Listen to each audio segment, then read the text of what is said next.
नमस्कार। सोचिए, एक बिल्कुल आम सी दोपहर हो और फिर अचानक एक जोरदार धमाका सुनाई दे। आसमान में बस धुएं का गुबार दिखे।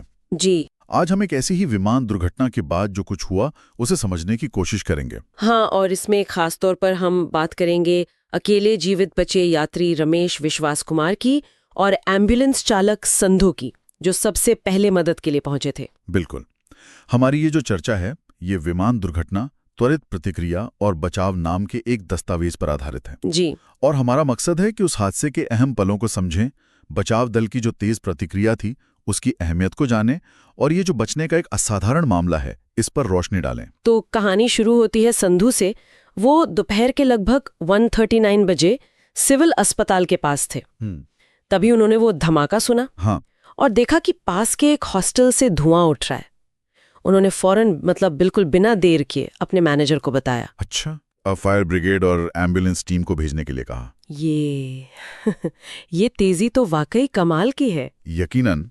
देखिए, ऐसी आपातकालीन स्थितियों में वो जो पहले कुछ मिनट होते हैं ना जी, वो बहुत ज्यादा निर्णायक होते हैं। हाँ। संधू का इतनी जल्दी हरकत में आना ये दिखाता है कि एक प्रशिक्षित, एक चौकस व्यक्ति कैसे संकट की घड़ी में फर्क पैदा कर सकता है। उनकी तैयारी, उनकी समझ वो साफ दिखती है यहाँ। और आप सोचिए, सिर्फ 4 मिनट के अंदर 1:43 बजे तक संधू मलबे के पास पहुंच भी गए थे। सिर्फ 4 मिनट में? हाँ। और वहां पहुंचकर उन्होंने सबसे पहले एक हॉस्टल के गार्ड को देखा जो बुरी तरह झुलस गए थे। और फिर जो दिखा वो शायद और भी चौंकाने वाला था। 40 साल के रमेश विश्वास कुमार वो जलते हुए विमान के मलबे से बाहर निकल रहे थे अपने आप। हाँ, मतलब वो घबराए हुए तो बहुत थे लेकिन चल पा रहे थे। और फिर वो, जैसा कि रिपोर्ट में है, वो वापस मलबे की तरफ जाने की कोशिश कर रहे थे। हाँ बिल्कुल। बहुत परेशान थे, हताश थे, अपने भाई अजय को ढूंढ रहे थे जो उसी प्लेन में थे।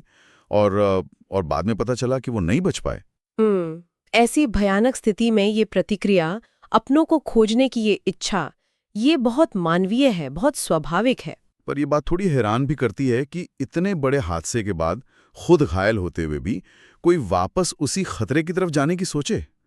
उस वक्त दिमाग कैसे काम करता होगा? देखिए, ये गहरे सदमे, शौक और भटकाव की निशानी होती है। दिमाग उस वक्त खतरे का सही अंदाजा नहीं लगा पाता।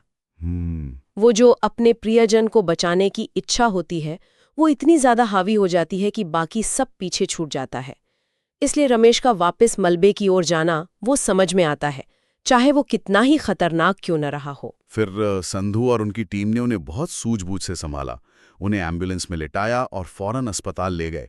अस्पताल में उनकी हालत कैसी थी, कुछ पता चला? हाँ, रिपोर्ट्स के मुताबिक रमेश होश में तो थे, थोड़ा लंगड़ा कर चल भी पा रहे थे, लेकिन जाहिर है बेहद डरे हुए और कंफ्यूज थे। उन्हें जलने के निशान थे, कुछ और चोटें भी थीं, पर यह गनीमत थी कि चोटें बहुत ज्यादा गंभीर नहीं थीं, जानलेवा नहीं थीं। अच्छा। और कुछ दिनों बाद उन्हें अपने भाई के अंतिम संस्कार के लिए अस्पताल से छुट्टी भी दे दी गई थी। उनका बचना ये तो वाकई किसी चमत्कार जैसा लगता है। इसके पीछे क्या वजह हो सकती हैं? सुना है उनकी सीट 11A थी जो इमरजेंसी एग्जिट रो में होती है। हाँ, सीट की लोकेशन बिल्कुल मायने लगती है। निकास के पास होना यकीनन एक बड़ा फैक्टर हो सकता है। अच्छा। और साथ ही ये भी संभव है कि जिस तरह से मलबा गिरा हो, उनके आसपास एक खाली जगह सी बन गई हो, एक तरह का सेफ्टी पॉकेट। सेफ्टी पॉकेट मतलब जैसे विमान के टुकड़े इस तरह गिरे हों कि उन्होंने अनजाने में ही रमेश के चारों ओर एक खाली सुरक्षित घेरा बना दिया हो। ये काफी हद तक किस्मत और फिजिक्स का खेल होता है। और रमेश की खुद की हिम्मत का भी जिक्र है कि उन्होंने खुद सीट बेल्ट खोली, टूटे हुए दरवाजे से बाहर निकले और फिर रेंग कर विमान से दूर हटे। बिल्कुल।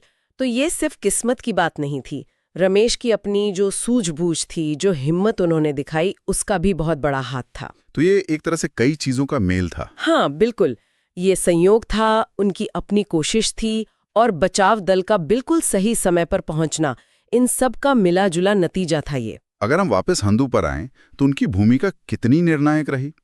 धमाका सुनते ही एक्शन लेना, फिर रमेश को संभालना, उन्हें वापस मलबे में जाने से रोकना और अस्पताल पहुंचाना सुनिश्चित करना। जी। उनका वो शांत रहकर सही फैसला लेना कितना जरूरी था उस वक्त? निश्चित रूप से ये घटना बहुत साफ तौर पर दिखाती है कि जो व्यवस्थित आपातकालीन योजनाएं होती हैं और जो प्रशिक्षित पहले मददगार होते हैं, जिन्हें हम फर्स्ट रिस्पॉन्डर्स कहते हैं, हाँ। वो कितने ज्यादा जरूरी हैं। संकट के समय में उनकी तेजी, उनके सही कदम किसी की जान बचा सकते हैं। तो इस पूरी कहानी से, इस पूरे घटनाक्रम से हम क्या समझें?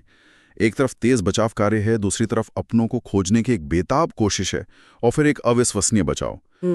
तो बात सिर्फ त्रासदी या हादसे की नहीं है, बल्कि मुश्किल हालात में इंसान की जो प्रतिक्रिया होती है, जो उसका लचीलापन होता है, टिके रहने की जो ताकत होती है, उसकी भी है।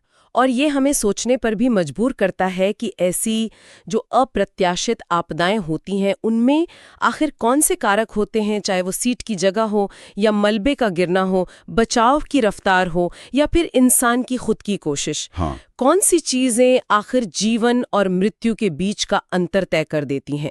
और व्यक्तिगत स्तर पर अगर देखें तो ऐसी कहानियां हमें इंसान की सहन शक्ति और मुश्किल वक्त में एक दूसरे की मदद करने की जो हमारी एक प्रवृत्ति है, उसके बारे में क्या सिखाती हैं। ये सवाल अपने आप में बहुत कुछ सोचने पर मजबूर करता है ना।